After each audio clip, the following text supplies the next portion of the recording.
se muere cercano a nosotros, hay una mezcla de dolor porque somos seres humanos y es bueno llorar, es terrible no llorar porque puede desatar una depresión peor todavía. Entonces, bueno, es sano psíquicamente llorar, pero no llorar un año o más de 3 o 4 meses.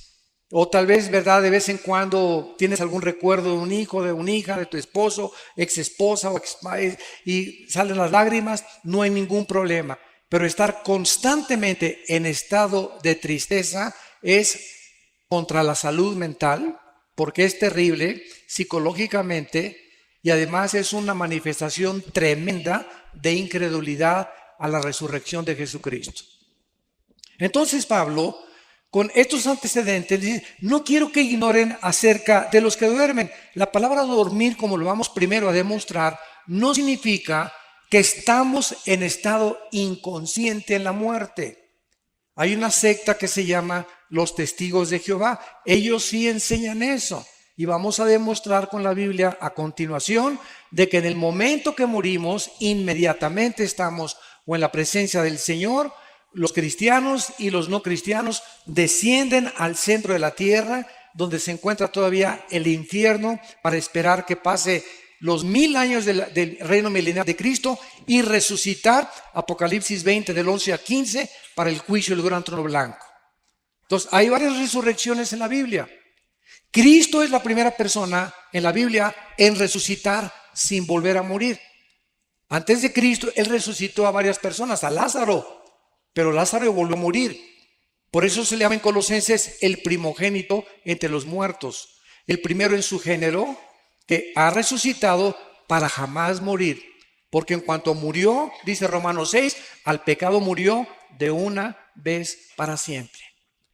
Vayamos a Génesis 35 y veamos y demostremos con la Biblia a dónde se va el alma y el espíritu, o qué es lo que pasa en el momento de la muerte. La Biblia es el único libro que nos revela de qué forma tan maravillosa hay vida después de la vida, y que nuestros seres queridos que ya partieron están que Riviera Maya, ni Hawái, ni la costa francesa, están en un lugar de descanso, tranquilos, aleluya, gloria a Dios. Y vamos a ver como a la mitad de la conferencia que nos están diciendo a nosotros, apúrense. Y nosotros aquí, alguien se muere en la ambulancia, hacemos lo imposible, y abren la paso a la ambulancia y el muertito, y con los electroshocks, para levántese, ¿verdad? Para hacerlo morir, porque queremos que siga sufriendo con nosotros. Esa es la, que decimos en México, esa es la neta. Es la realidad. Si supiésemos que el morir es ganancia y que el morir es el final de la vida terrestre, pero que después de la muerte, para eso Cristo vino al mundo, para vencer la muerte y decirnos, yo soy la resurrección y la vida. Juan 11, 25 y 26. Y si ustedes creen en mí, ustedes van a volver a resucitar igual que yo lo hice. Si Cristo no hubiera resucitado, no hubiera cristianismo. Porque la base del cristianismo no son dogmas, no son leyes, no son rituales, no son ceremonias. El cristianismo permanece en pie o se cae con la resurrección de Cristo. Es la base, la piedra angular del cristianismo, que su fundador volvió a vivir de entre los muertos. En Génesis 35, versículo 18, dice, y aconteció que al salírsele el alma. En la traducción la nueva versión internacional que le dije que es una de las peores, dice el suspiro. Imagínense nada más. Digo, por favor, esta palabra alma en el original hebreo es la palabra nepesh. Apúntala, como suena nepesh, con SH. Se pronuncia nepej. Al morir, algo se sale que etimológicamente esta palabra no se puede traducir suspiro o lo dejó. Hay otras traducciones que he leído que dice, y al morir lo dejó. ¿Que lo dejó qué cosa? Gasparín el fantasma, que se fue de nosotros, ¿verdad? Y por eso es tan importante establecer el origen etimológico de las raíces hebreas y griegas para un estudio mucho más profundo de lo que Dios nos quiere decir. Ahora vamos a compararlo con el versículo 29. Y exhaló Isaac el espíritu y murió. Aquí se usa otra palabra hebrea, se escribe ruach, con R de Raúl, A-C-H, se pronuncia ruach. Por ejemplo, cuando hablamos del Espíritu Santo, el Espíritu Santo es ruach el kadosh. El Espíritu Santo, kadosh es santo en el hebreo, y en el hebreo en el griego es otra palabra. Entonces vemos que la Biblia nos muestra que si se usaron dos palabras diferentes, nepesh y ruach, para describir dos elementos que tanto Hebreos 4:12 y 1 Tesalonicenses 5:23 dicen que cuando muramos el espíritu, alma y cuerpo sean guardados irreprensibles. El Nuevo Testamento, Hebreos 4:12, la palabra de Dios es eficaz que separa el alma y el espíritu. Entonces, hay dos cosas completamente diferentes dentro de ti y dentro de mí. Dos elementos de los cuales estamos formados. Concluimos que somos un espíritu, tenemos un alma y vivimos dentro de un envase, dentro de un casco, dentro de un cuerpo corruptible que día a día está muriendo celularmente. Pero dentro de nosotros, el valor de lo que está dentro de nosotros, dice en 1 Corintios, tenemos este tesoro en vasos de barro. ¿Cuál es el tesoro? El espíritu que mora dentro de nosotros. Y al morir, se sale dentro de nosotros el alma y se sale el espíritu. Ya vimos que el cuerpo lo pueden cremar o lo pueden enterrar o lo pueden hacer, acabas en la panza de un tiburón, en un avionazo o no sé cómo vayas a morir, un accidente en la carretera, tenemos de cualquier forma que nos pintemos al otro lado. El cuerpo que Cristo resucite no va a ser tu cuerpo, va a ser un cuerpo completamente nuevo.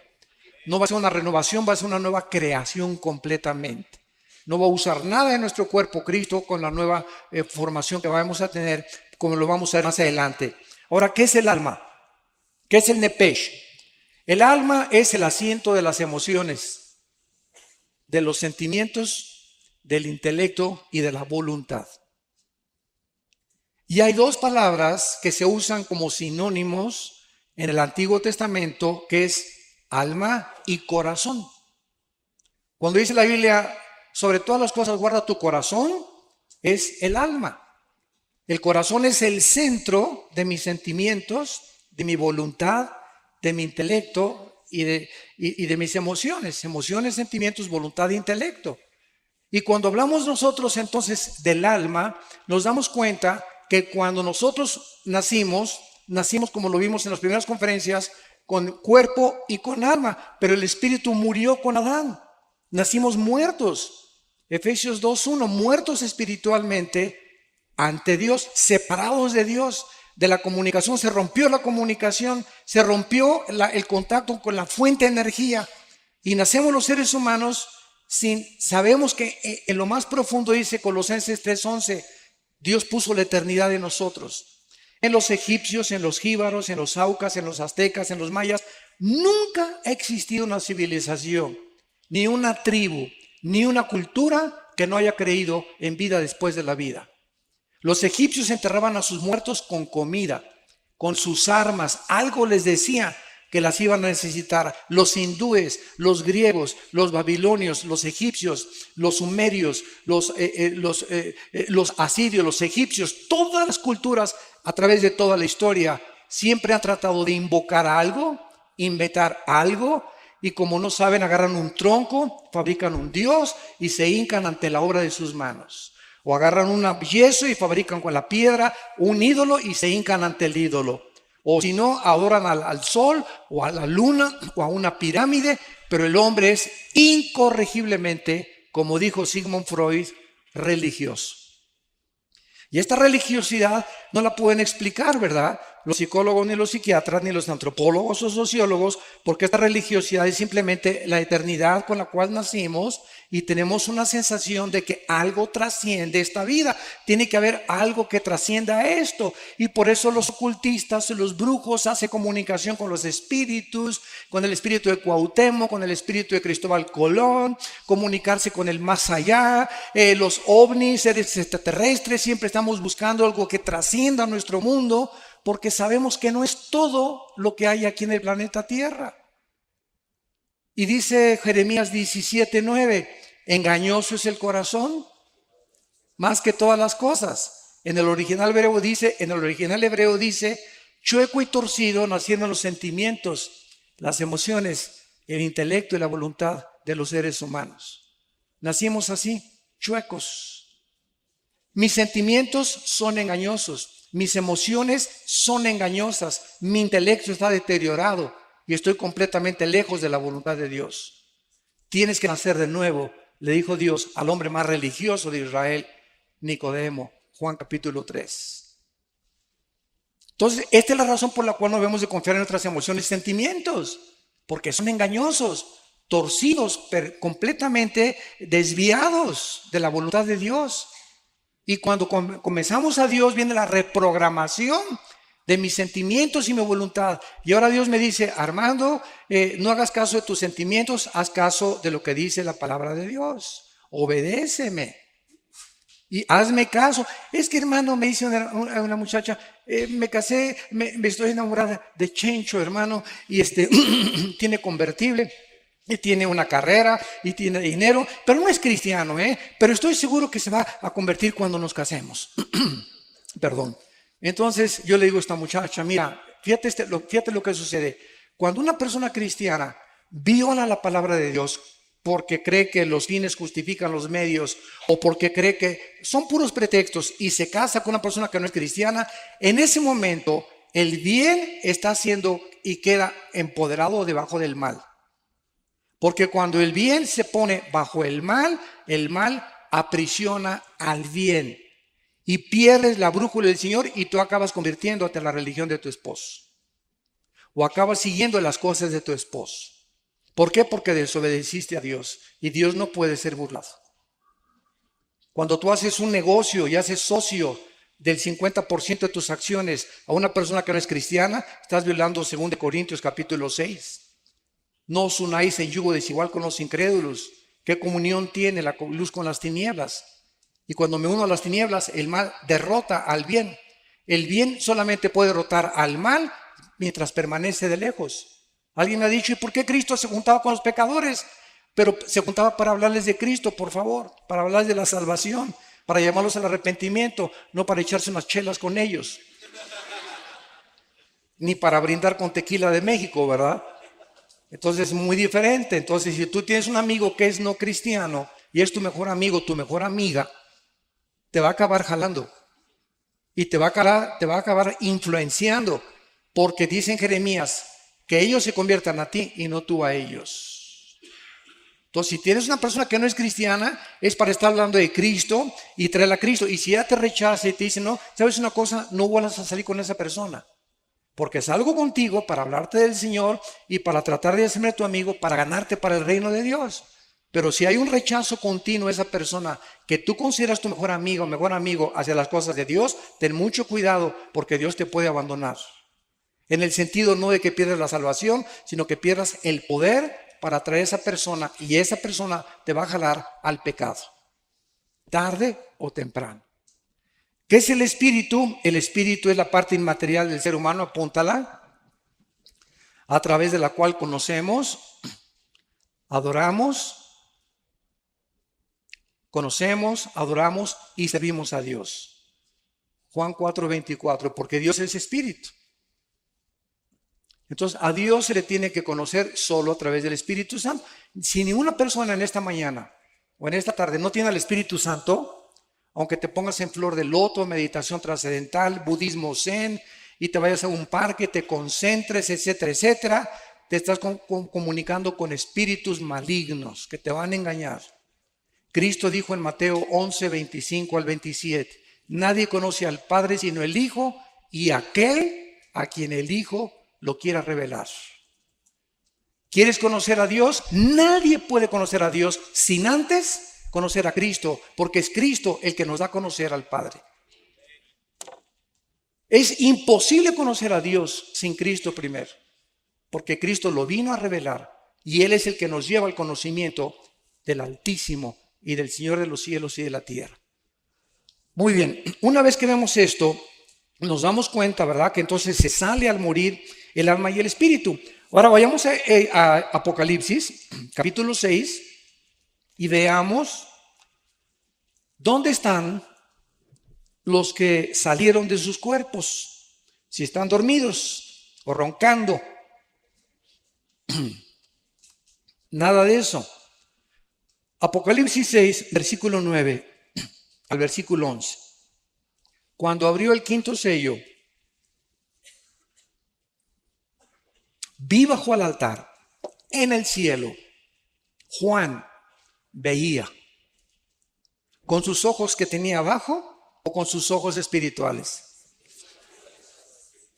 Juan, cuando subió al cielo, su cuerpo se quedó abajo, ya lo vimos, porque la carne y la sangre no pueden dar corrupción. El espíritu del capítulo 4 dice, oyó una voz que dijo, sube acá, y subió al cielo. Se desprendió, se salió de su cuerpo y fue en el espíritu al cielo.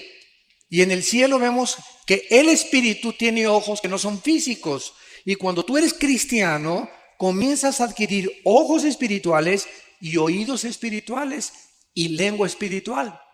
Dice 1 Corintios 2 que hablamos palabras acomodando lo espiritual a lo espiritual. Oímos los que dijo Cristo, el que tenga oídos, oiga. Oídos espirituales se refería a él. Y el que tenga ojos, que pueda ver. Entonces, en el cielo, los ojos que operan no son los ojos físicos, sino los ojos espirituales. Y Juan los que están en la otra vida pueden ver. ¿Y qué cosa fue lo que vio Juan? Las almas bajo el altar de los que habían muerto como mártires. Tal vez fueron los que mató el anticristo. Y Juan los estaba viendo.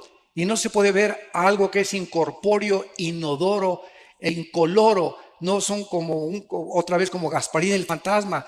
Algo vio Juan y tenemos un cuerpo intermedio, 2 Corintios 5, el 1 al 7, mientras se nos da el cuerpo resucitado, glorificado en la resurrección de los muertos. Entonces, si tú te mueres ahorita, te vas inmediatamente ausentes del cuerpo, presentes en el Señor, y mientras viene la resurrección, necesitas una cobija allá arriba.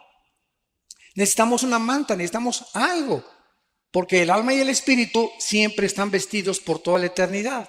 Dice el versículo 10, y clamaban a gran voz, las almas que han muerto pueden ver, pueden oír y pueden comunicarse en el cielo.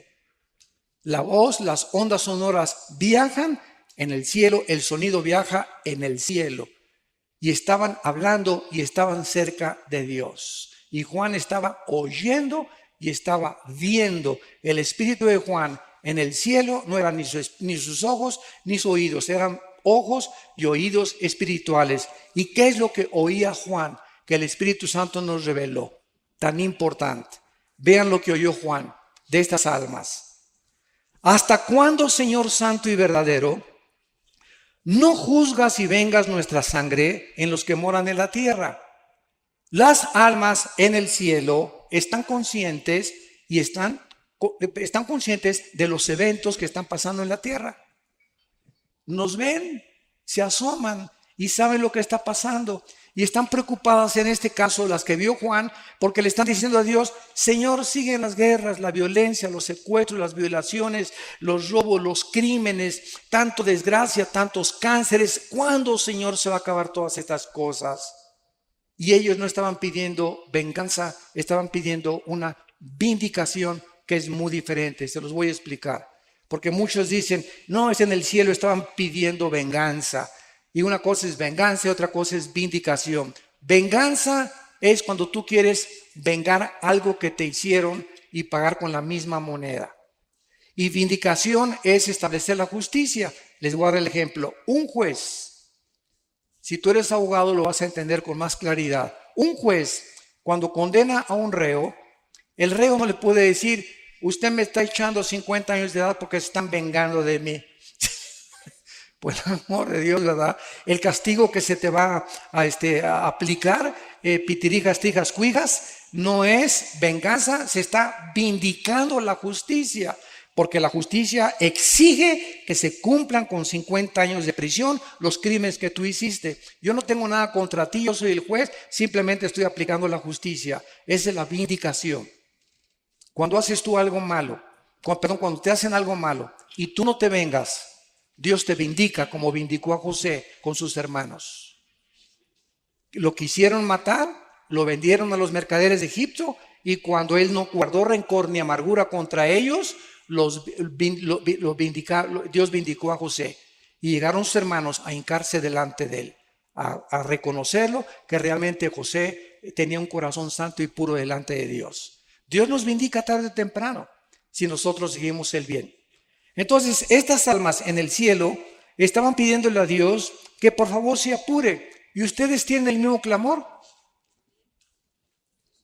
Yo por lo menos una vez a la semana, de veras le digo a Dios, cada vez que veo todo lo que está pasando en el Medio Oriente, el degollamiento de las personas, la decapitación, los crímenes. Mi esposa está en un ministerio que es de tráfico humano y mi esposa está involucrada en un ministerio que se llama Tamari, que protege a las mujeres que sufren violencia. Porque mi esposa fue abusada antes de casarse, ¿verdad?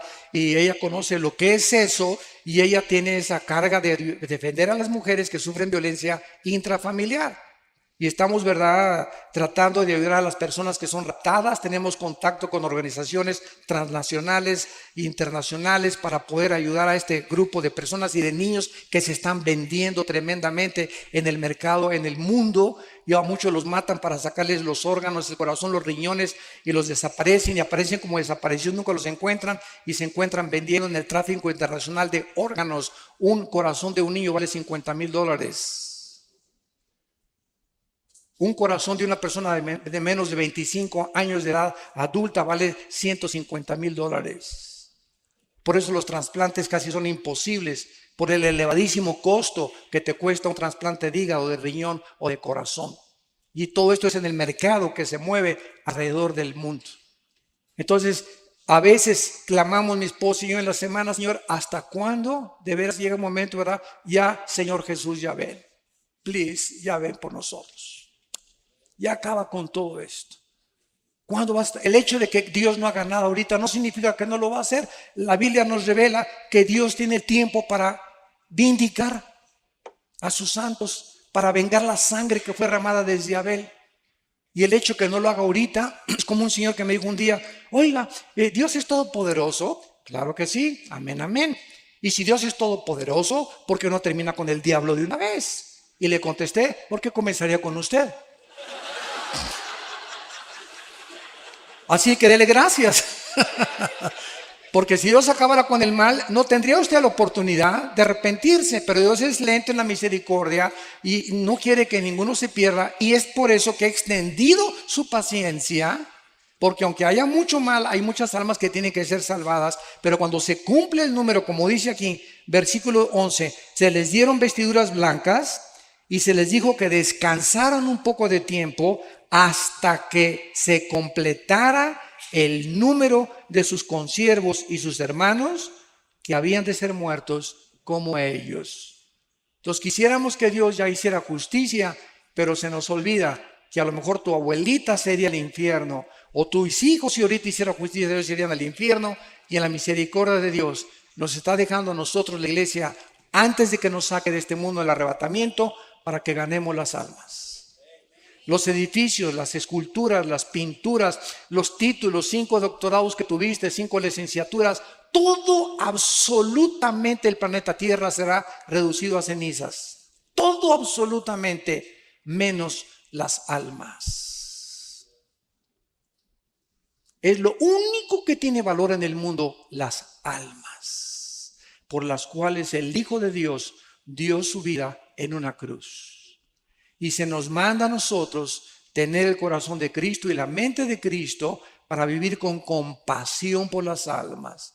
Y que cada semana, yo no quiero que levante nadie la mano, desde que te convertiste, ¿a cuántas personas les has hablado de Cristo. Desde que te convertiste puedes llegar al cielo y decir, esa alma, yo me convertí por esa persona. ¿Habrá almas en el cielo que reconozcan que tú fuiste el instrumento de Dios para que ellos estuvieran arriba? ¿O te dijiste cristiano y llegabas a la iglesia y calentabas el asiento de tu iglesia y aleluya y gloria a Dios, etcétera, etcétera, y nunca hablaste de Cristo a nadie? Nunca te preocupaste por traer a nadie a Cristo. Nunca al mesero, al elevadorista, al lechero, a la humosa, a donde quiera que tú vas, podemos tener la oportunidad de hablar del Señor. Porque somos testigos y para eso el Espíritu Santo vino a nuestra vida. Bueno, regresamos ahora a 1 Corintios, capítulo 15.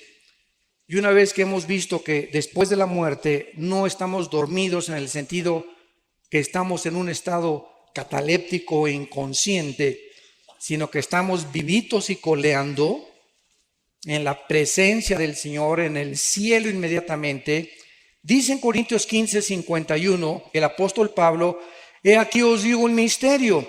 He encontrado personas que me han dicho, oiga, señor Alducín, es que hace 80 años o el siglo pasado, el rapto de la iglesia no estaba en los libros, ni los antiguos predicadores predicaban de estas cosas. Es una nueva doctrina, así me han dicho. Es una nueva doctrina. Les digo, cabezas de melón y de calabaza. Por eso Pablo dijo, les digo un misterio. Pablo, el rapto era un misterio que no se conocía en el Antiguo Testamento. Solamente se conocía la resurrección, pero no que iba a haber una generación que tal vez seamos nosotros, que no vamos a morir, que no vamos a gustar lo que es la muerte. De repente, ahorita saliendo, a lo mejor nos vamos todos, se queda la ropa, el anillo, todos los guaraches, los calcetines, y nos vamos al cielo y el mundo se queda. Desaparecieron millones de cristianos.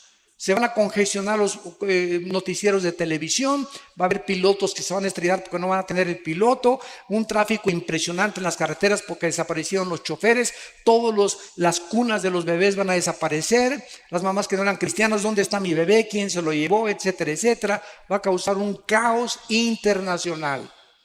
Y la respuesta tiene que venir, se los llevaron los ovnis. Yo tengo una conferencia que acabo de dar el mes pasado en el World Trade Center de México, en la Ciudad de México, que se llamó OVNIs, Demonios y el Anticristo. La pueden ustedes conseguir en YouTube. OVNIs, Demonios y el Anticristo se llama la conferencia. Y ahí explico claramente, ¿verdad?, que desde 1948, no es coincidencia, cuando Israel regresa, comenzaron las apariciones de los ovnis. Y para nosotros no son ovnis, son ovis. Objetos voladores identificados. Una vez tuve un argumento con un ufólogo, se llaman los especialistas en los ovnis, y me dice, ustedes los cristianos, esto fue una escuela, y me dice, ustedes los cristianos, señor Alducín, no creen en los ovnis, ¿verdad? ¿Y cómo pueden ustedes negar los videos y algo que es real? O sea, se han fotografiado, hay testimonios de personas, y le dije, usted está equivocado. Nosotros no negamos esto que es, como usted dice, corroborado por la misma ciencia. Es más, la Organización de las Naciones Unidas nombró a una señora oficialmente para investigar el fenómeno extraterrestre.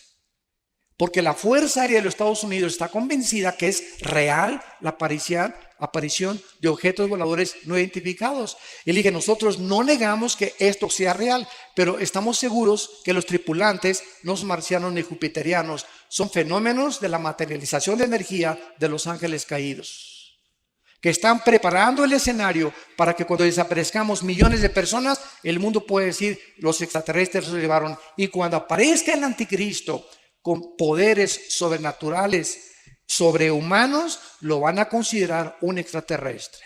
¿Y quién como él? Nadie podrá luchar contra él. Y el líder religioso que aparezca lo van a adorar como un santo porque está haciendo milagros. Porque cualquier milagro hace que las personas se hinquen sin saber que los milagros tienen el origen o satánico o de Dios. No todos los milagros vienen de Dios. Satanás tiene el poder de materializar la energía. Entonces, este misterio que Pablo está relatando nos dice, ¿cuál es el misterio? Que no todos vamos a morir, no todos vamos a dormir, sino todos seremos transformados, cambiados en un momento. Va a ser instantáneo, en un parpadeo de los ojos. Y dice a la final trompeta. Muchos han dicho que es a la final trompeta del Apocalipsis. Un error también doctrinal. ¿Por qué? Porque las trompetas del Apocalipsis son para el juicio. Son de juicio. Y aquí es la trompeta para llevar a los santos a el cielo. Si nosotros estudiamos en el libro de los Números, las trompetas que se usaban en el pueblo hebreo, vamos a encontrar que se usaba un shofar, que es un cuerno de carnero. Síganme con cuidado. Cuando acampaban cuando acampaban todos los israelitas, las 12 tribus alrededor del tabernáculo, este, oeste, oriente y occidente, cuando acampaban alrededor, siempre el tabernáculo miraba hacia el oriente. Y cuando necesitaban, no tenían iPhones, no tenían correo, no tenían teléfono, para poder movilizar al pueblo, cerca de 2 millones de personas, usaban los sacerdotes shofares y tenían 2 toques. Escuchen, el toque para que se reunieran todos en el campamento era así.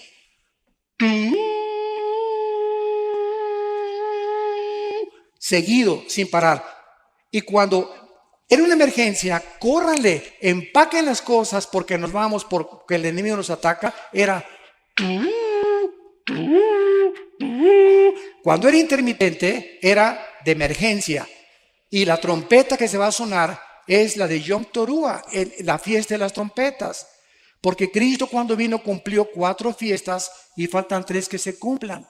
Las 7 fiestas de Israel están relacionadas con Jesucristo. Y las 3 que faltan son las de las trompetas, la de Yom Kippur y la de los tabernáculos. Las tabernáculos las vamos a cumplir en el milenio, pero faltan las trompetas. Y cuando venga Cristo en las trompetas es el arrebatamiento de la iglesia. Y las 3 fiestas que faltan caían en el mes de Tishri, que es el mes de septiembre. Tal vez por eso fue el ataque a las Torres Gemelas el 11 de septiembre. Los acontecimientos que han conmocionado al mundo han sido en septiembre. Ahorita se esperan las lunas de sangre en septiembre, etcétera, etcétera. Yo no estoy diciendo, no digan, el hermano dijo que en septiembre nos vamos. Tengan cuidado lo que oyen. Yo no estoy diciendo eso. Estoy diciendo que coincidieron las fiestas y que la final trompeta que se está estableciendo aquí Pablo se está refiriendo es la última trompeta de la fiesta de las trompetas. No puede ser la última trompeta de Apocalipsis porque esas son para juicio y estas son para Dios nos está llamando y solo nosotros la vamos a oír. Así que acostúmbrate a lo que acabo de tocar ahorita. Ándale.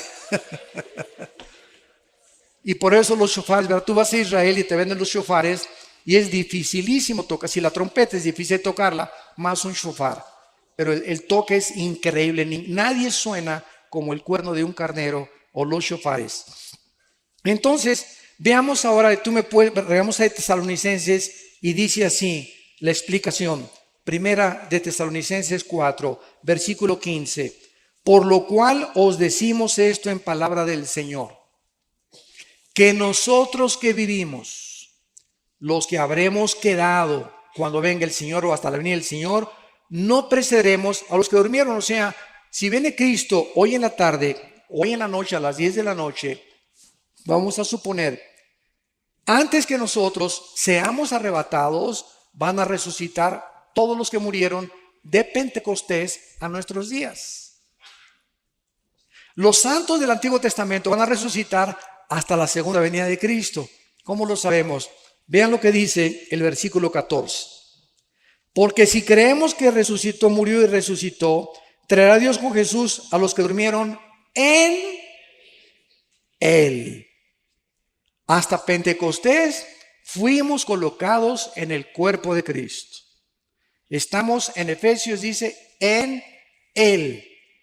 Dice Romanos 6 que fuimos sepultados con Él, identificados en su muerte, en su sepultura, y cuando Cristo resucitó, resucitamos con Él. Estas son cosas que la mente humana no puede captar. Es tremendo espiritualmente, pero Dios nos considera ya sentados con Cristo, reinando con Cristo posicionalmente, aunque en la práctica tenemos que seguir luchando contra el pecado y contra las enfermedades. Entonces, solamente desde Pentecostés se formó la iglesia, y desde Pentecostés los que reciban a Cristo estamos en el cuerpo de Cristo mediante el bautismo del Espíritu Santo. Los otros cristianos o fieles que murieron antes de Pentecostés van a resucitar hasta la segunda venida de Cristo. Daniel 12, versículo 2. Muchos los que duermen en la tierra serán despertados, dice muchos, no todos, unos para vida eterna, otros para confusión perpetua. Y aquí está hablándole Dios, el ángel a Daniel, acerca de los que mueran en la tribulación. Ahora, cuando nosotros resucitemos, ¿quién fue el primero en resucitar? Cristo. Después seguimos nosotros. Vean cuántas resurrecciones va a haber. Después de nosotros van a resucitar los 144,000. Después van a resucitar los 2 testigos, Apocalipsis 11. Después van a resucitar los santos del Antiguo Testamento, llevan 5 resurrecciones. Y después van a resucitar al final del milenio los que entraron sin cuerpos al reino milenial, cuando Cristo venga y no estaban glorificados, y van a tener que resucitar para vivir en la eternidad y en la nueva Jerusalén con Él. Entonces la Biblia menciona más de 5 o 6 resurrecciones. La primera fue Cristo, 1 Corintios 15:52. Primero es Cristo y las primicias después, que somos nosotros. Y después los que durmieron en Él. Ahora sigamos lo que dice el relato. Versículo 16. Porque el Señor mismo, Cristo mismo, a todo color, en persona, físicamente, bajará del cielo. Y Él bajará acompañado de Miguel, que es el jefe y comandante de todas las huestes de ángeles del cielo. Van a ser millones de ángeles cuando venga Cristo, y ninguno va a tocar la tierra, todo va a ser en el aire. Cuando llegamos de repente, ¡pum!, y nos salimos y estamos con Él en el aire. Los arcángeles van a bajar con Él, se va a tocar la trompeta de Dios, y entonces Él va a descender del tercer cielo al primer cielo, a la atmósfera. Y en ese momento todos los que están en las tumbas van a resucitar de Cristo a nuestros días, los que murieron en Cristo, los que estaban identificados, bautizados en el cuerpo de Cristo, que somos la iglesia, judíos, griegos, mexicanos, colombianos, bla, bla, bla, bla, bla. Y dice la Biblia en el versículo 17, luego nosotros, o sea, primero la resurrección de los que murieron en Él, y entonces nosotros, en fracciones de segundos, en un parpadeo, vamos nosotros, dice la Biblia, a ser arrebatados. La palabra arrebatado es muy importante en el griego, apúntala. Es la palabra griega arpazo, con Z, arpazo, que significa ser sacado de en medio súbitamente o con fuerza. ¿Por qué se usó rapto? Porque la palabra en latín raptus, y arrebatados es castellano y arpazo es griego. Y como la Biblia del Nuevo Testamento fue escrita en griego, se usó la palabra arpazo. Pero cuando usamos rapto es un sinónimo y la gente nos entiende. El rapto de la iglesia es la palabra más común. Bueno, seremos arrebatados juntamente con ellos para recibir al Señor en el aire. Y así estaremos con el Señor para siempre. Ya, adiós mundo cruel, ya nunca te veré, ¿verdad? Oye, hermano, y si se queda mi abuelita ahí en la tierra, y si se queda mi hijo y veo que se quedó mi hijo, ay, Señor, mi hijo, ¿no te lo quieres traer también a él, por favor? ¿Sabes una cosa? Los sentimientos aquí abajo en la tierra van a ser transformados, y las emociones completamente en la nueva creación que Dios va a hacer de nuestros cuerpos. ¿Por qué? Cristo, cuando vivió, estaba un día enseñando a los discípulos en un cuarto, y de repente alguien oyó y fueron a contestar a la puerta, y uno de los discípulos desde la puerta le gritó al Señor: Señor, es tu mamá y tus hermanos. Pregunta, ¿por qué no entraron al discipulado? ¿Por qué no entraron al estudio? ¿Por qué no estaban con Cristo? Porque dice la Biblia que no creían en Él. María no creía en Él. María, aunque sabía lo que el ángel le reveló y le dijo que una espada traspasaría su corazón, María al pie de la cruz entiende finalmente Cuánta obstrucción espiritual, porque el Espíritu Santo no ha venido, que él era el Hijo de Dios. En las bodas de Canaán quería que lo siguiera obedeciendo. Haz esto, y le contesta a Cristo: mujer, entiende, mi hora no ha llegado. Por el amor de Dios, mamacita, pórtate bien. En otras palabras, te hablan tus mamás y tus hermanos, y Cristo, ¿qué les dice? Espérenme tantito, ¿no? Mi familia es primero. No dijo eso. Mi madre y mis hermanos aprovechó para dar esta lección. Son los que hacen la voluntad de mi Padre y lo obedecen. Mi madre y mis hermanos, ahorita nosotros aquí somos la verdadera familia. Si mi abuelita no se convierte, si mi mamá no se convierte, si mis hermanos no se convierte, ustedes son mis hermanos, ustedes son mis madres, ustedes son mis padres, ustedes son mis hermanos en Cristo. Por eso es la importancia de amarnos incondicionalmente y soportarnos y tolerarnos y vestirnos de mansedumbre y de reverencia y de humillación, porque somos hijos de Dios. Y si yo veo que alguien, un hermano, un hijo mío, lastima a otro hijo mío, me voy a doler y voy a castigar a mi hijo. Y cuando nosotros nos peleamos como cristianos, estamos peleando a un hermano y a un hijo de Dios, y Dios está enojado contigo, porque entre nosotros no puede haber rencores, ni amarguras, ni estarnos atacando los unos a los otros, no importa la denominación. Somos hijos de Cristo, estamos en desacuerdo en muchas cosas, nos vamos a poner de acuerdo arriba, pero aquí abajo amémonos como Él nos amó, porque por el amor que tengamos, el mundo sabrá que somos hijos de Dios. Ahora bien, en el momento en que resucitemos, la pregunta finalmente es: ¿cómo será nuestro cuerpo? ¿Me parecería a John Travolta? ¿O a Tom Cruise? ¿O a Brad Pitt? ¿O a Madonna? ¿O a fulano de tal? Qué interesante es. Vamos a Filipenses. Vean todo lo que la Biblia nos revela. Pero tú viendo telenovelas. Dios mío santo. Dice Filipenses capítulo 3, versículo 20 y 21. Mas nuestra ciudadanía está en los cielos, de donde también esperamos. Esta es la vida del cristiano, estamos en una continua esperanza de que venga.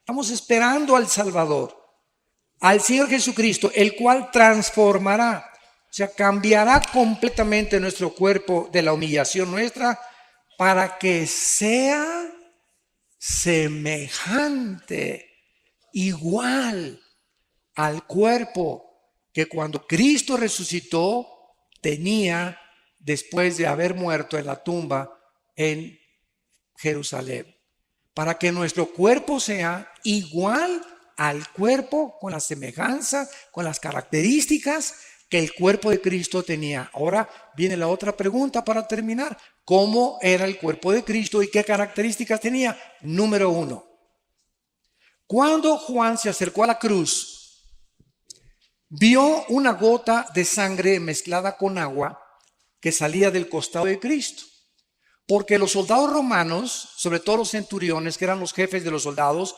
tenían la obligación de jamás bajar a nadie de ahí cuando tuvieran el 100% de seguridad que había muerto, porque ahí de ellos, si bajaba alguien todavía estaba coleando, ¿verdad? Tenían que asegurarse que estaba completamente muerto. Entonces el centurión, como no le golpearon las piernas a Cristo, ni le rompieron las piernas, que era la costumbre de los crucificados, les rompían los meniscos de las piernas para que se colgara el cuerpo y murieran. Si no habían muerto, se morían de asfixia. Ya no podían, el cuerpo ya no podía hacer esto y se morían sin aire, se asfixiaban. Pero a Cristo no le rompieron las piernas. Fue el único crucificado que no le rompió las piernas, porque se profetizó que no romperían ningún hueso. Entonces el centurión agarra la lanza y le atraviesa del lado izquierdo al lado derecho a Jesucristo, lo atraviesa de lado a lado, traspasando el pericardio, que es la capa que envuelve al corazón. Y cuando Juan se acerca y escribe hace 2000 años, señores cardiólogos que nos escuchan, ateos o escépticos, vio una gota de sangre mezclada con agua, y la cardiología moderna testifica que cuando esto se combina, el agua con la sangre, es por una rotura del pericardio, de la capa pericárdica, que es la que envuelve todo el corazón. Esto nos explica, esto es impresionante, el Salmo 22. Porque el Salmo 22 es un salmo que escribió David 1000 años antes de la crucifixión. Comienza: Dios mío, ¿por qué me desampararon? Y explica lo que Cristo estaba experimentando en la cruz, 1000 años antes de que Él fuera crucificado. Y pone, clavaron mis manos y mis pies, sobre mi ropa jugaron suertes. Y entonces dice el Salmo, mi corazón fue como la cera derritiéndose en medio de mis entrañas. Pregunta, ¿de qué clínicamente, cómo podemos decir que ocasionó la muerte de Cristo? No murió de asfixia, no murió de desangramiento, porque cuando ya salió la sangre mezclada con agua, ya no tenía una sola gota de sangre en su cuerpo. El corazón fue como cera. Lo que ocasionó la muerte de Cristo fue que el corazón le explotó de dolor.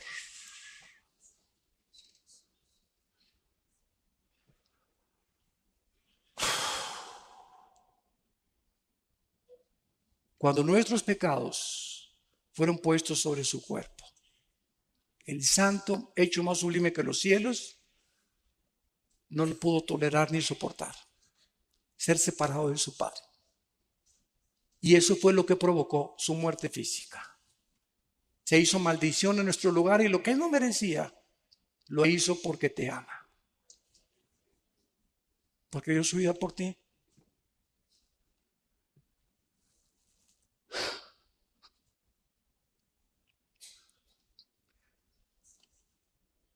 En segundo lugar, vamos a Lucas capítulo 24 y veamos otra característica de Jesús cuando resucitó. Esto es también muy interesante. Dice Lucas 24. Estamos viendo nuestro cuerpo, igual al de Cristo, ya no va a funcionar con la circulación de la sangre. Ahorita nuestros cuerpos necesitan la sangre porque la vida, antes de que se descubriera la circulación de la sangre, en Levíticos 17:11, 3000 años antes de que se descubriera, señores médicos, la circulación de la sangre, la Biblia decía, la vida de la carne está en la sangre. Y es interesante que la palabra vida, ahí en Levítico 17:11, sea la palabra hebrea nepesh, que es alma. Escuchen, el alma está en la sangre. El alma se transmite en la sangre. Por eso la sangre de José no podía ser transmitida a María, porque hubiera sido un alma pecadora, la del Hijo de Dios. Dios tenía que poner el cromosoma Y en María para que el Hijo de Dios naciera sin pecado, transmitido por la infección del ser humano. Entonces no vamos a tener sangre, vamos a estar regidos por otras leyes fisiológicas. Dice en Lucas 24, versículo 36, mientras ellos hablaban de estas cosas, aquí estamos viendo a los judíos, a los discípulos, apóstoles, ya caminando, todavía Jesucristo ya había resucitado. Jesús se puso en medio de ellos y les dijo, paz a vosotros, shalom, shalom, shalem, tranquilos, calmados, mantengan la serenidad interior. Es lo que la palabra shalom abarca como 10 traducciones la palabra shalom en el hebreo. Es un estado de bienestar, de tranquilidad, de seguridad, de esperanza, donde no eres perturbado por nada. Puede el mundo estar temblando, puede caer el petróleo, pueden caer los billetes de dólares, puede haber una guerra, pero tú estás completamente como un pajarito junto a una cascada inmensa. El pajarito está dormidito, ni pío, pío, pío hace, porque sabe que la cascada nunca llegará a él. Esa es la paz que sobrepasa todo entendimiento. Estar en medio del huracán y los problemas, pero sabemos que estamos seguros en las manos del Señor. Para siempre.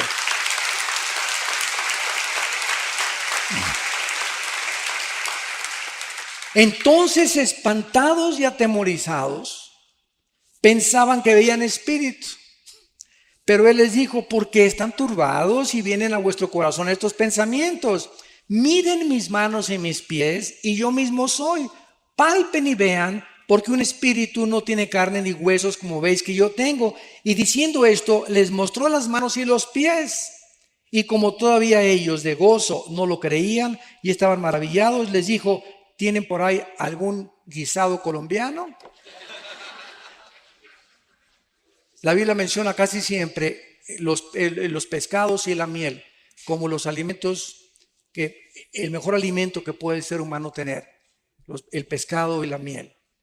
Y está demostrado con el tiempo, ¿verdad? Que la miel la puedes tener, nunca se echa a perder la miel. es impenetrable por ninguna bacteria ni por ningún microbio. Bueno, haciendo a un lado esto, vemos que el cuerpo de Cristo no tenía sangre. Al mismo tiempo, el cuerpo de Cristo era un cuerpo que se materializaba y se desmaterializaba a voluntad. Podía atravesar las paredes y podía ser tocado, y tocaban algo sólido los discípulos. Y en tercer lugar, nuestros cuerpos nuevos vamos a seguir comiendo.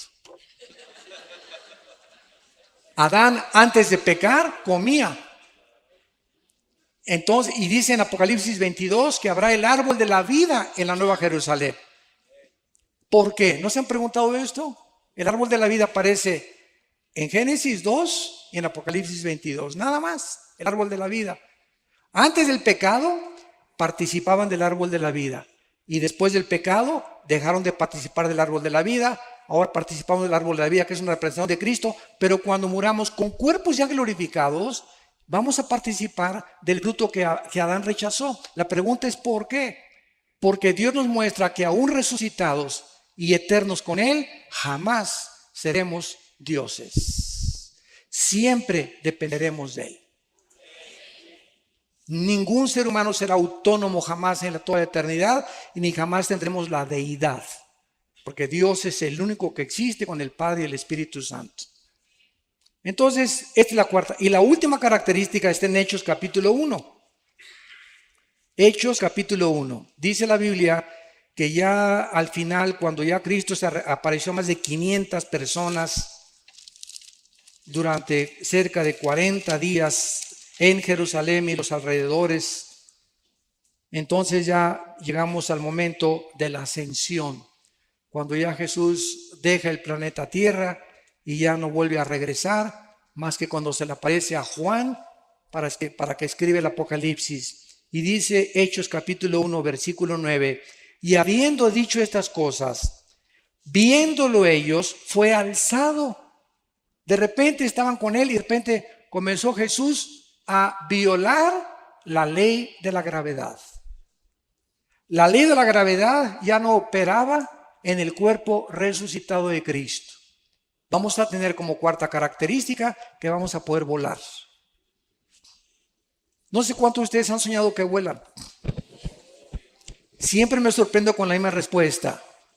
Casi la mayoría hemos soñado que volamos. Yo tengo como 3 o 4 meses que ya no sueño que vuelo. Pero por lo menos 2 o 3 años así de repente sueño no con la capa roja, ¿verdad? Ni con la S aquí, ni con la camiseta azul, sino que de repente así y me dirijo y bajo, etcétera, etcétera, y me transporto. Esto es interesante porque nunca se habían preguntado ustedes que si Cristo cuando regrese va a morar en Jerusalén y el planeta Tierra ya no va a haber mar, el mar va a desaparecer y el planeta Tierra va a seguir teniendo naciones, como dice Apocalipsis 21 y 22, ¿cómo entonces nos vamos a ir si México no es México, va a tener otro nombre? Los que estemos aquí en este lado occidental, ¿cómo iremos al oriente una vez al año? Si no va a haber aviones, no va a haber motores de gasolina, no va a haber absolutamente nada. Vamos a regresar a la agricultura, vamos a regresar completamente. Pero ¿cómo vamos a ir de año en año? Caminando nos tardaría quién sabe cuántos años en llegar a Jerusalén. Pues vamos a ir volando. De repente atravesamos, ¿verdad? Todos cientos de millas o de kilómetros y estamos en Jerusalén y regresamos a casa otra vez. ¡Qué bendición tan grande! ¿Y tú que querías ser Superman? Bueno, damos gracias por la palabra de Dios. Han sido ustedes un público admirable. De veras, como esponjas han recibido la palabra. Gracias por sus vidas. Muchas gracias. Las preguntas, ¿verdad? Una ronda de preguntas rápidas, doctor Alducin. Pregunta, quisiera saber si la Biblia admite la presencia de extraterrestres en la Tierra. ¿De quién? Extraterrestres. Dice, toman como evidencia la construcción de las pirámides y de Machu Picchu, entre otros. Bueno, esos extraterrestres son los ángeles caídos, que han dejado su huella, ¿verdad? ¿Quién les dio esa sabiduría a los mayas para poder hacer lo que hicieron con los calendarios sin computadoras, sin calculadoras, sin telescopios? ¿Qué civilización, qué conocimiento le dio a los egipcios o a los que hicieron las pirámides de Egipto para hacer que rocas de 15 toneladas que ni siquiera existen en el Cairo, ni cerca de Egipto, de dónde las trajeron todavía no saben?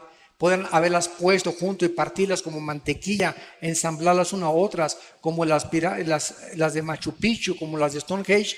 Todo esto es obra de que el mundo ha sido visitado por extraterrestres. Nada más que estos extraterrestres, la Biblia es la única que los desenmascara.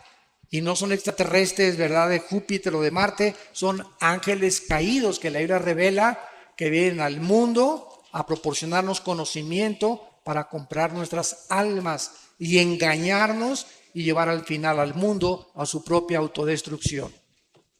Entonces, claro que existen los extraterrestres, pero son los ángeles caídos y los que sirven a Dios, que nos ministran y nos ayudan a que nuestro pie no tropiece en piedra. ¿Qué significa el arrebatamiento de los 144,000? ¿Qué significa? Dice, ¿qué significa el arrebatamiento de los 144,000? Pues que fueron arrebatados, ¿verdad? Bueno, eso es desde ese punto de vista. Y en segundo lugar, creo que sí estoy tratando de entenderla, captar la pregunta. Tal vez, ¿qué significa teológicamente? No, me imagino que es eso. Bueno, es importante que entendamos lo siguiente: la iglesia tiene que salir del mundo para que Israel vuelva a entrar al campo a jugar en lugar del Barcelona. Entonces es importante que los judíos vuelvan, por eso dice Romanos 9, Romanos 10 y Romanos 11, 3 capítulos de Romanos dedicados a explicarnos que Dios no ha terminado con los judíos. Están en la banca, ahí está el Chicharito en la banca todavía. Y después le dan su chance, ¿verdad?, para que meta el gol y pase el Real Madrid, ¿verdad?, a la liga. Entonces ¿cómo que hay? Cuando los judíos, ¿verdad?, salgamos nosotros, la banca, que están en la banca, van a entrar al partido y entonces será predicado el Evangelio eterno y Dios escogerá 144,000 judíos que pueden ser colombianos, porque hay judíos colombianos sin que tú lo sepas, hay judíos mexicanos, hay judíos etíopes, hay judíos franceses. Repito, las 10 tribus se perdieron y fueron dispersas por todo el mundo y hay cantidad de judíos que no saben que son judíos. Y Dios va a levantar de todas las naciones, va a ser el último ejército de Dios. Entonces significa que Israel vuelve otra vez a entrar al campo, al escenario, y ahora le toca a Israel la evangelización última del mundo. ¿Hay alguna información genética que pueda determinar que una persona sea homosexual o lesbiana? Si hubiera algún gen que determinara eso, entonces no habría ninguna responsabilidad y la Biblia sería mentirosa. Porque entonces yo no tendría ninguna base para poder condenar a una persona que ha escogido ser mujer y es hombre, o a un hombre que ha escogido ser hombre y es mujer. Entonces no hay ningún gen absolutamente que demuestre eso. Esto es una aberración completa que han tratado de usar para justificar precisamente un pecado de homosexualidad o de lesbianismo. Quiero decirles que de acuerdo al doctor James Dobson, que es un psiquiatra, psicólogo norteamericano cristiano en Los Ángeles, de acuerdo a sus investigaciones, la mayor parte de los homosexuales vienen de hogares de matriarcado, donde en el hogar no había una figura masculina como el patrón. Era la mamá la que mandaba y la que daba las órdenes, donde el papá perdió completamente toda la autoridad y la mujer tomó la autoridad. El niño varón necesita un patrón de un hombre. Esto es indispensable para su crecimiento y salud psíquica normal y espiritual. Entonces, la mayor parte de ellos han sido de estos hogares, y otra parte, dice el doctor Dawson, la mayor parte también de los homosexuales, casi un 50 y 50%, han sido personas abusadas en su infancia o en su juventud sexualmente. Hay muchachas que desgraciadamente tienen una experiencia sexual antes de casarse a los 14, 15 y 6 años de edad, y fue horrible esa experiencia, y entonces agarran un odio inconsciente contra los varones, y en ese momento Satanás te manda a una señora: véngase para acá mi nena, aquí te cuido yo, etcétera, etcétera, y sin que se den cuenta comienzan a desarrollar un amor hacia las mujeres y un odio hacia los varones, y cuando se dan cuenta ya cayeron en la trampa de Satanás, y no son lesbianas porque hayan nacido, sino porque están lastimadas emocional y psíquicamente. Lo mismo con los varones. Muchachos, que mi esposa y yo a todos los homosexuales y los que tenemos en la iglesia, porque tenemos muchos y los aceptamos. Pero les decimos, los aceptamos porque la iglesia es un hospital. Pero ustedes tienen que cambiar su conducta y echarle ganas y discipularse y confesar su pecado. Y si a los 6 meses o 1 año no han cambiado, no los mandamos a un campamento de jóvenes. Ni que enseñen la escuela dominical, ¿verdad? Tampoco. Tienen que pasar 4 o 5 años, ¿verdad? Para que podamos realmente ver que hay fruto. Decía David Wilkerson, un grande hombre de Dios que fundó los Teen Challenge, el desafío de la juventud, los centros de rehabilitación más grandes cristianos del mundo. Él el pastor en Times Square de la iglesia pentecostal Asambleas de Dios. Y decía David Wilkerson que de todas las personas que ha conocido, heroinómanos, cocainómanos, marihuanos, etcétera, etcétera, el homosexual es la persona más difícil de rehabilitar, pasando los 25 años de edad. Antes de los 25 no están tan lastimados y hay mucha oportunidad de salvarlos, pero ya a los 30, 40, si siguen practicando eso, es 10 veces más difícil. Doctor Alducin, ¿es bíblico la doctrina de cubrir los objetos y personas con la sangre de Cristo? No. Ejemplo, yo cubro con la sangre de Cristo mi casa. ¿En qué Biblia está eso? Ni en los mormones está eso tampoco, ¿verdad? Yo creo que ni en el Corán está eso. Esas son costumbres y tradiciones que hemos inventado. ¿Qué es la sangre? ¿Qué es la sangre? La sangre es la vida. Cuando Jesús derrama su sangre, ¿qué derramó? Su vida, porque la vida está en la sangre. Entonces, cuando tenemos a Cristo entre nosotros, ¿a quién tenemos? La vida de Cristo. Y cuando decimos, la sangre de Cristo me cubre, ya estoy cubierto, porque lo tengo a Él dentro de mí. Entonces no necesito que te cubra la sangre de Cristo, porque no aparece, ya fuimos rociados con la sangre de Cristo.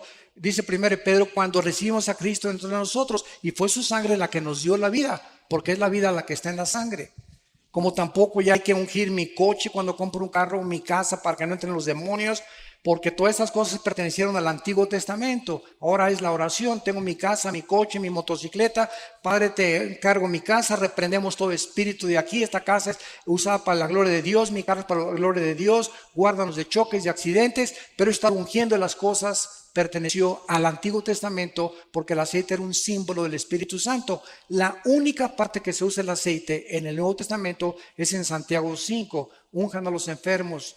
Y los líderes y la oración de fe salvará al enfermo. Pero estar ungiendo y bajo la sangre de Cristo, etcétera, etcétera, son frases que hemos acuñado, ¿verdad? Y queremos, yo entiendo lo que quieren decir, ¿verdad? Te cubro bajo la sangre de Cristo, o sea que estoy diciéndole a mi hijo, ¿verdad? Que el Señor te proteja, pero si mi hijo se porta mal, ni la sangre de Cristo lo va a cubrir. Entonces no es mágico esto. Casi es como el agua bendita. Si el alma está en la sangre, ¿donar órganos y transfusiones de sangre es un error? No, absolutamente. Este es el error de los testigos de Jehová. Como ellos saben que el alma está en la sangre, evitan las transfusiones y prefieren morir a que les transfundan sangre. Han sido demandados por la ley en Estados Unidos los testigos de Jehová por eso, porque cuando se necesita una transfusión de sangre no la hacen. Entonces es imposible que digamos, ¿verdad?, que va a ir el alma ahí transfundida, porque no es correcto eso. Cuando Dios sopla sobre Adán el soplo de vida, se trataba del Espíritu Santo que después de la caída por el pecado se separó y trajo muerte espiritual. Así es, efectivamente. Antes de la caída, ¿qué tipo de espíritu había en Adán? No, o sea, antes de la caída el ser humano fue habitado por Dios, el Espíritu Santo. El Espíritu se movió sobre la faz de las aguas, versículo 2 del Génesis. Y después de la caída, el Espíritu Santo se sale de Adán y el ser humano queda dependiendo no solamente empíricamente de sus 5 sentidos, que son las ventanas del alma, mis ojos, mis oídos, el gusto, el tacto, el oído, el olfato, etcétera, etcétera. Y dependemos de eso. Y por eso muchos ateos dicen, yo no creo lo que no veo, ni lo que no oigo, ni lo que no toco, ni lo que no huelo. ¿Verdad? O sea, si está fuera de mis 5 sentidos, no lo creo. Y eso es absurdo, ¿no? Porque tampoco, como dijo un ateo que llegó en México, en Tabasco, en un caballo, un gobernante que llegó a un pueblo y les dijo a los cristianos, una iglesia evangélica, les doy 3 minutos para que me muestren que Dios existe, si no quemo la iglesia. Y todos se volteaban, demuéstrenme que Dios existe, y lo quiero ver. Y entonces una viejita saca una naranja y la parte a la mitad. y le dice, oiga general, ¿ve usted esta naranja? Claro que la veo, vieja tonta, pues no estoy ciego. Bueno, me la voy a exprimir, y hace la viejita esto, y se le exprime en la boca, y le grita al general, ¿a qué sabe? Vieja tonta, lo tengo que probar. Y le contesta, pues así es Dios. Lo tiene usted que experimentar personalmente. Lo tiene usted que probar por usted mismo. Y no quemó la iglesia. Fue un general muy famoso que después se convirtió. Gracias a Dios. 5 años después de eso se convirtió antes de morir. Le concedió la misericordia de poder salvarse. Y así es Dios, o sea, yo te puedo traer todas las evidencias que quieras, pero si tú no quieres creer, aunque se te aparezca alguien de los muertos, no vas a creer. Porque así lo has decidido en tu corazón. Siguiente pregunta. Si los ángeles están en prisiones, ¿cómo es que se materializan para los ovnis? Pero no todos están en prisiones. Están en prisiones eternas, dice Judas, los que en Génesis 6 quisieron meterse con las mujeres y alterar el genoma humano. Pero fueron un grupo de ángeles nada más, no todos los ángeles. Porque hay otro grupo de ángeles caídos que siguen operando con Satanás. ¿Cuál es la raíz espiritual de la enfermedad del Alzheimer? Y también me preguntan sobre la esquizofrenia. Bueno, de Alzheimer no sé, ¿verdad? No soy médico especialista en eso, que le pregunto a uno al médico, ¿verdad? No sé realmente de dónde venga. El síndrome de Down, pues es un cromosoma que falta, ¿verdad? O que está agregado de más. Pero Alzheimer no sé, tal vez, me han dicho muchísimas veces que el café evita el Alzheimer, ¿verdad? Y que el ejercicio y la memorización tal vez. Entonces parece que es genético. Hay un gran índice de enfermedades de origen genético, como la diabetes. Hay personas que son flacas y las conozco yo y tienen diabetes tipo 2. Y hay gordos, tan feliz como Santa Claus que no tienen ni diabetes. Y tú lo ves y dices, Dios mío, ¿pero por qué, verdad? Sí, hay un gran índice de probabilidades que 5 kilos de peso que tengas te predispone a la diabetes. 5 kilos de más que tengas. Y sobre todo aquí en el área del abdomen. Porque hay gente entonces gorda y etcétera, etcétera. Y están más sanos que tú y que yo. ¿Verdad? La genética tiene muchísimo que ver en muchas enfermedades. Así es. Doctor Alducin, usted dijo que Cuba es como una cárcel. ¿Qué opina que los diálogos de paz de Colombia se estén desarrollando desde Cuba? Ahí no me meto.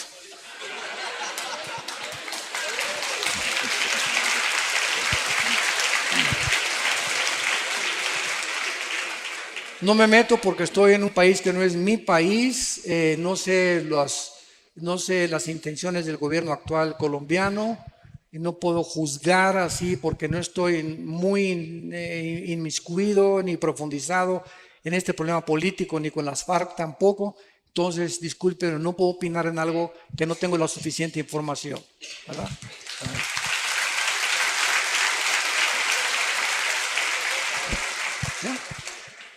Si Dios no hace acepción de personas y Él dice su palabra, clama a mí, yo te responderé, te enseñaré cosas grandes y ocultas que tú no conoces, ¿por qué Dios, así como hizo con Juan y Pablo, no puede mostrar a alguno de sus hijos el cielo o el infierno, doctor Alducin? Porque Dios no está interesado, otra vez, ¿verdad? Dios no está interesado, dice ahí la que lo amamos sin conocerlo, en 1 de Pedro.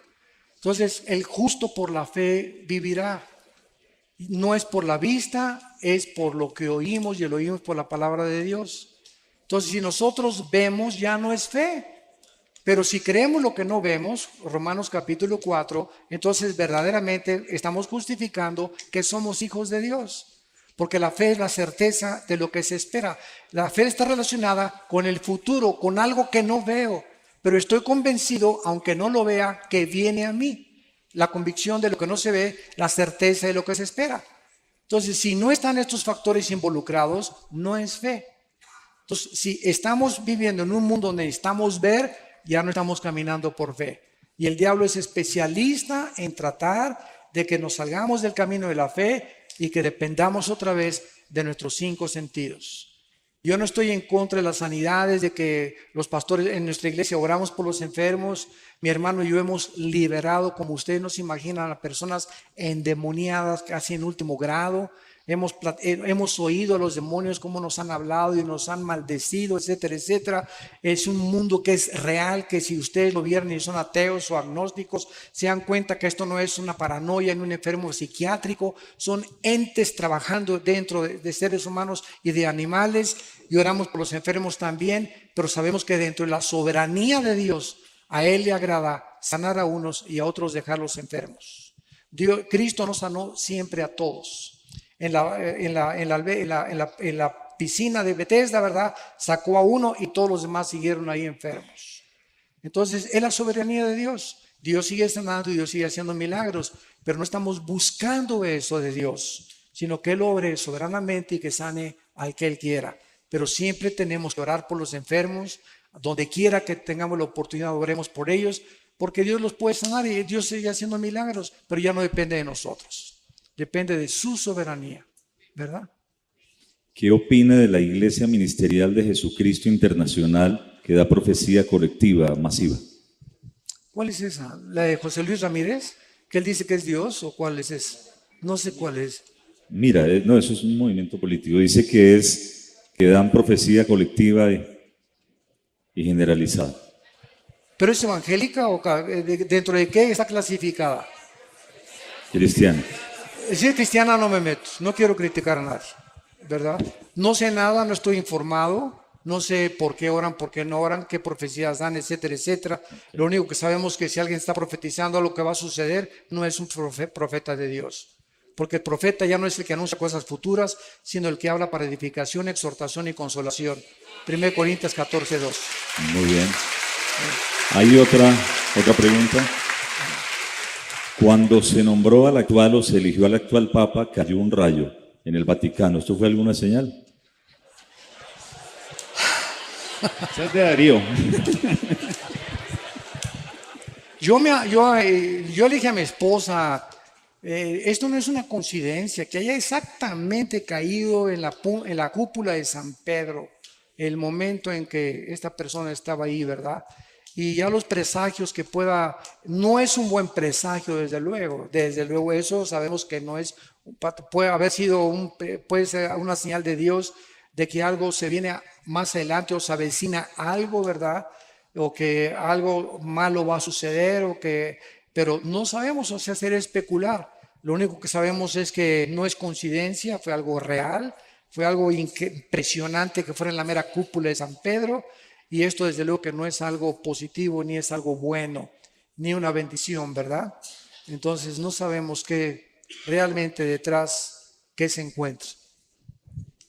Hay preguntas que en realidad la gente quiere escuchar una respuesta y veo que esta es de mis hermanos de Venezuela que nos acompañan hoy. ¿Cree usted que la situación que se vive en Venezuela, el socialismo y otros países que se unen al socialismo, es parte de lo profético o tiene algún fin esta situación que se vive en Venezuela? Bueno, otra vez, sin querer inmiscuirme mucho en política, solamente puedo decir lo siguiente, ¿verdad? Que mientras no haya una oposición, no hay democracia.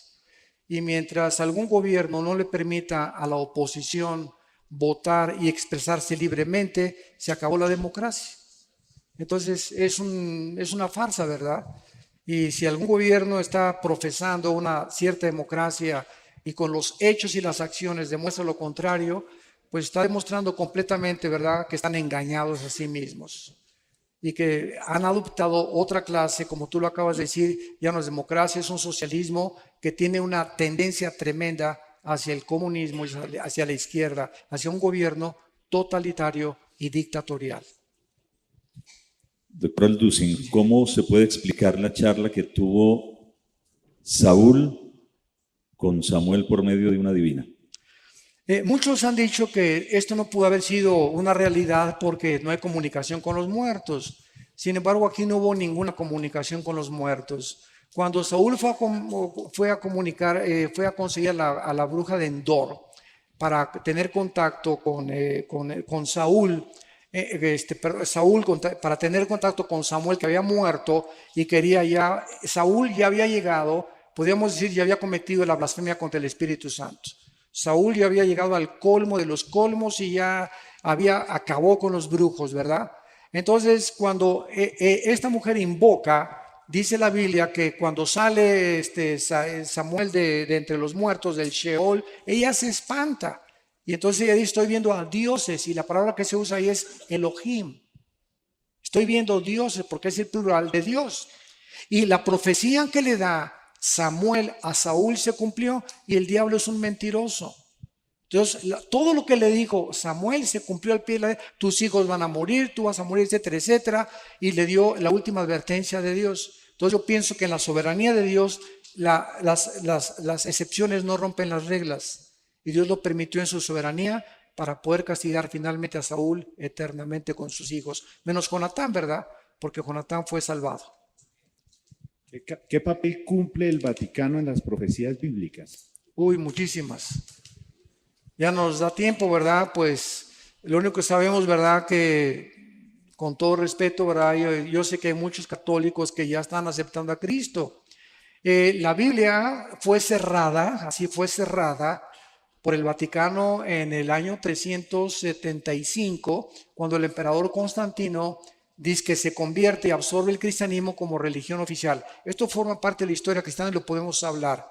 Y desde el año 375, escúchenme, hasta 1961 y 62, en el Segundo Concilio Vaticano, fue el Papa Juan XXIII, de los mejores papas que ha habido, es el primero en que comenzó a leer la Biblia, porque se fue prohibida por más de 1800 años. Prohibida que nadie la leyera y la escondían del populus, de la población. Y Juan 23 abre la Biblia y comienza...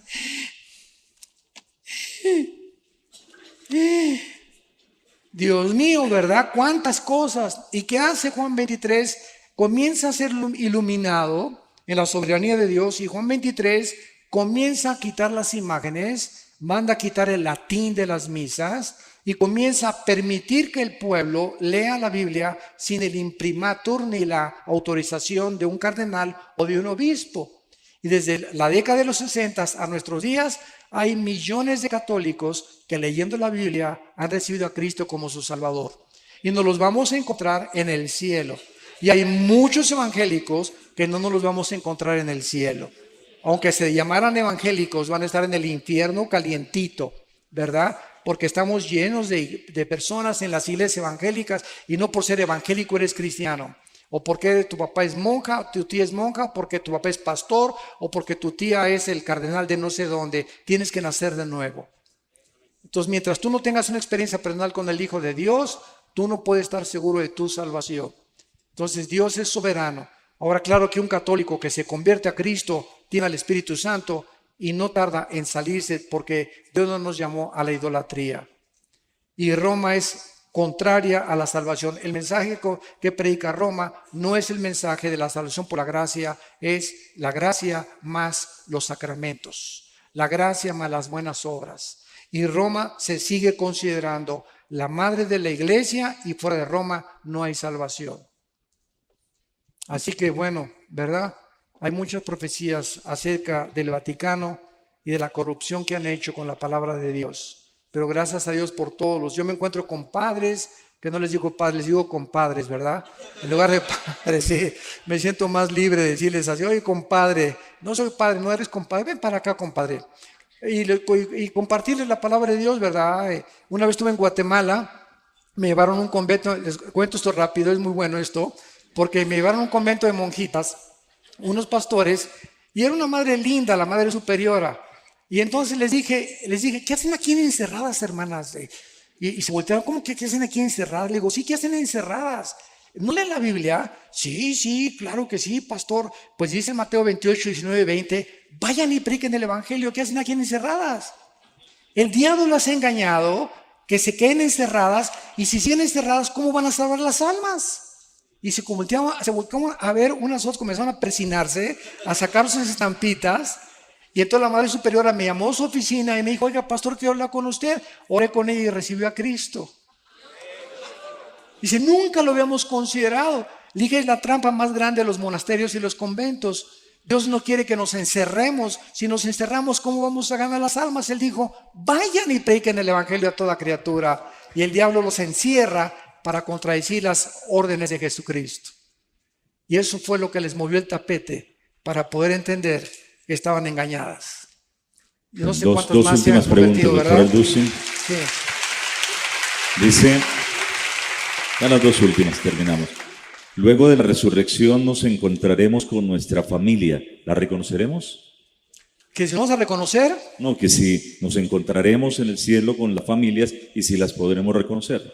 bueno, cuando Cristo llama en Mateo 17 a Juan, Santiago y Jacobo para que se transfigurara enfrente de ellos, apareció junto a Cristo Elías y Moisés. ¿Se acuerdan de este pasaje? Y los apóstoles pues no había más Polaroid, no había fotografía, nadie había retratos de Elías ni de Moisés. Sin embargo, los apóstoles los reconocieron, Moisés y Elías. Y estaban los dos hablando con Jesucristo. Y estaban tan emocionados, ¿verdad?, que ya Pedro quería hacer un tabernáculo para quedarse a dormir ahí. Y pues ya quedarse ahí, ¿verdad? Entonces nosotros vemos que la pregunta es ¿cómo los pudieron reconocer no habiendo ningún registro de Moisés ni de Elías físicamente? Y la respuesta es que el conocimiento espiritual se llama intuitivo. Entonces, por ejemplo, cuando Pedro en el capítulo 5 de los Hechos llega a Ananías y Zafira, pregunta, ¿quién le dijo a Pedro que habían robado a Dios? ¿Quién le dijo? Pedro no tenía cámaras fotográficas, ni inspectores, ni satélites para estar inspeccionando la casa de todos los cristianos. Y al llegar a Ananías, dijo, ¿por qué vendiste esta heredad en tanto? ¿Por qué me vienes a engañar a mí? Estás engañando al Espíritu Santo. Y viene Zafira, la esposa, y caen muertos, y gran temor cubre a la iglesia. ¿Qué quiero decir yo? Que cuando vayamos al cielo, vamos a saber, ahí está Adán. Yo no sé ni cómo fue Adán, pero va a haber un conocimiento intuitivo, espiritual, que me va a decir, ahí ese es Pedro, ese es Adán, ahí está Moisés. Y ese conocimiento intuitivo lo estamos comenzando a experimentar ya aquí en esta tierra, como lo experimentó Pedro. Yo les digo una cosa muy sincera, sin ganas de gloriarme. Hay mucha gente a la que yo veo y siento en mi espíritu cómo son realmente en la realidad. Y siento, ¿verdad? Este es un hipócrita, lo que me está diciendo no es verdad, o esta persona oculta algo, o hay veces que veo personas con una mirada velada. O sea, yo le digo a mi esposa, ¿te acuerdas la pareja que conocimos hoy? Él oculta algo. Él no es como es, no es una persona sincera, tiene una vida doble. No sé qué sea, pero no es una persona transparente, porque la lámpara del cuerpo son los ojos. Es un conocimiento intuitivo que no se obtiene a través de leer ni de investigar, sino se siente en el espíritu. Y mientras más crecemos en el Señor, más sensibles nos volvemos al discernimiento de espíritus. Hermano pastor, ¿puede repetir el sonido de las trompetas? Se grabó, ¿eh? De Así cumpleaños. por tu cumpleaños. No es broma, no es broma. Es muy bromista y yo lo llamo y le digo apóstol y me dice ¿qué hubo, querubín? Apóstol de ¿Qué apóstoles. tanto? Exacto, que el tema de la apostolitis, así rápido. Yo no acabamos aquí ahorita con eso. No, un resumen, ¿Cuánto hay de tiempo? 2 minutos. ¿Sí?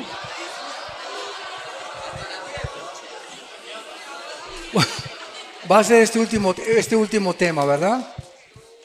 En el año 2001, un pastor, y todo esto lo puedo decir porque es público, ¿verdad? Entonces aquí no hay nada así de ni lastimar susceptibilidades, ni mucho menos.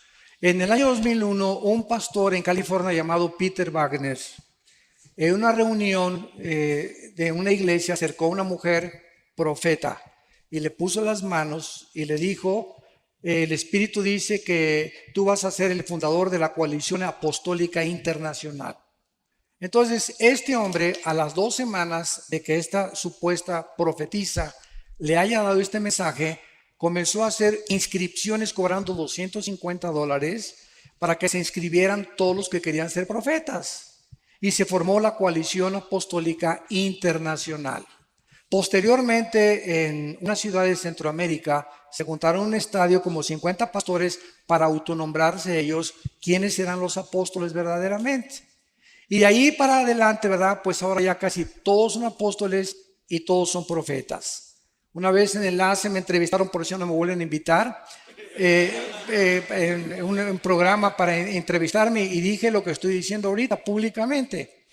Desde hace 2000 años, ni los padres de la iglesia, ni Juan Calvino, ni Martín Lutero, ni David Brainerd, ni D.L. Moody, ni George Whitefield, ni los grandes predicadores de la historia, ni Billy Graham, ni Luis Palau, ni Billy Sunday, nadie en 2000 años se había vuelto a autonombrar apóstol. ¿Por qué? Porque los apóstoles fueron escogidos por Cristo y tenían condiciones para ser apóstoles. Haber estado con Cristo desde el bautismo del río Jordán hasta su resurrección. Y como Pablo fue el único que no pudo cumplir estas condiciones, él se autonombra como un abortivo y dice: soy el último de los apóstoles. Yo, amigos míos que me dicen y los aprecio que son apóstoles, les digo: entonces Pablo fue un mentiroso porque tú eres el último. Y le digo: y en la Nueva Jerusalén aparecen los nombres de los 12 apóstoles. Le digo: y no encontré el tuyo. Ahora bien, la mayor parte de estas personas, y vuelvo a repetir, yo tengo mucho y los aprecio mucho, pero me da una tristeza lo que han hecho con la Biblia. Usan el libro de los Efesios. Vamos a Efesios capítulo 2, y esta es la piedra fundamental que la mayoría usa para justificar que el apostolado prevalece y que apareció de repente en el siglo XXI otra vez. Bueno. Dicen ellos en Efesios capítulo 4, versículo 11 y 12, y él mismo constituyó a unos apóstoles, a otros profetas, a otros evangelistas, a otros pastores y maestros, a fin de perfeccionar a los santos para la obra del ministerio, para la edificación del cuerpo de Cristo. Entonces ellos contestan y dicen lo siguiente, porque he tenido muchos debates con ellos. Y siempre les digo: vamos a la palabra de Dios y a ver quién gana. Bueno, la respuesta y el argumento es esto. Fíjese, hermano, me dicen, fíjese usted muy bien lo que dice aquí, que estos 5 ministerios están hasta que lleguemos a la unidad de la fe y no hemos llegado. Digo: mi querido hermano, usted conoce las leyes en la Biblia de lo que se llama la hermenéutica. La hermenéutica es una rama de la teología que nos enseña cómo interpretar correctamente la exégesis de la Biblia. Y le dije: y si usted entiende que ninguna Biblia es de interpretación privada, vayamos a Efesios capítulo 2. A ver, acompáñame a leer Efesios capítulo 2, versículo 20. Dos capítulos antes de lo que estamos leyendo, en el mismo libro de los Efesios. Y dice así: edificados sobre el fundamento de los apóstoles y profetas, siendo la principal piedra del ángulo. Entonces la Biblia dice que el fundamento, el piedra angular es Cristo. De una casa no se puede